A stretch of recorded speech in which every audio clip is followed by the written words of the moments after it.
ये आज 3 साइबर ठग पकड़े गए हैं। हमारी साइबर थाने की टीम ने पकड़ा है क्षेत्राधिकारी मंझनपुर के सुपरविजन में।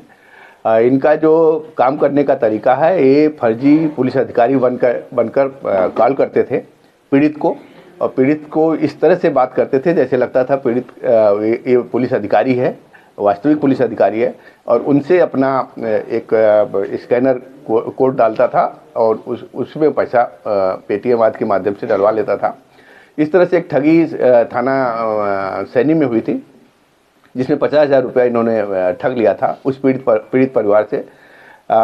हुआ यह था कि पीड़ित परिवार की एक लड़की का अपहरण हुआ था और किसी लड़के के साथ गई थी, उसमें एफआईआर लिखा गया था।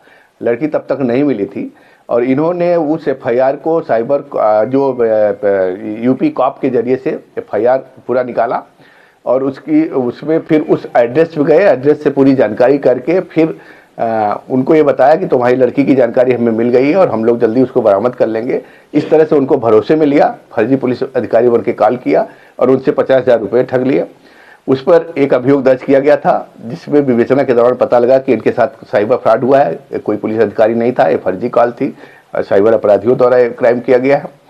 इसी तरह कुछ दिन बाद फिर मंझनपुर में भी एक इसी तरह के मुकदमे में जिसमें लड़की गायब थी, उसमें भी उसके परिजनों को भी उसी नाम से फ़ोन करके पैसा लेने की कोशिश की गई, लेकिन वो उसमें पैसा ट्रांसफ़र नहीं हो पाया था।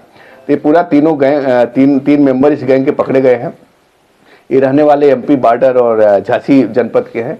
इनके द्वारा इस तरह से कई फ्रॉड किए गए हैं लोगों के साथ, और इनका जो कहना था कि हम लोग यूपी कॉप से अपना इस तरह की एफआईआर निकाल लेते हैं, फिर एक जो वेबसाइट है पंचायतीराज.up.nic से हम लोग उस गांव के प्रधान का पता ले लेते हैं, पूरे फैमिली के बारे में जानकारी करके इस तरह से ठगी का काम करते हैं। इनके पास से क्या बरामद हुआ है? इनके पास से देखेंगे तो भारी मात्रा में सिम कार्ड और आधार कार्ड और इसके अलावा मोबाइल फ़ोन बरामद हुए हैं। ये लगातार इस तरह के ठगी करते हैं। जो जिस अकाउंट में पैसा होता है वो उसको भी इसी तरह से प्रलोभन देके उसको तैयार कर लेते हैं कि तुम्हारे अकाउंट में पैसा आएगा और उसमें 10% तुम्हारा हो जाएगा, और वो सभी यहाँ पे तीनों पकड़े गए हैं। और इस तरह से जो ये फर्जी पुलिस अधिकारी बन के ठगी की जा रही थी, उसमें सफलता मिली है।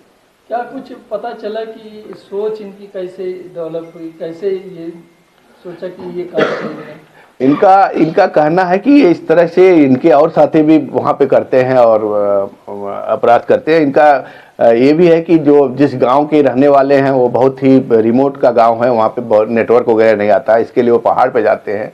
2-3 साथी और रखते हैं और फ़ोन करते समय उसी में से कोई मोबाइल से ही हुटर सायरन की आवाज़ भी देता है, ताकि सामने वाला समझ जाए कि वाकई वास्तविक पुलिस अधिकारी का ही फ़ोन है, और इस तरह से लोग ठगी के शिकार हो रहे थे।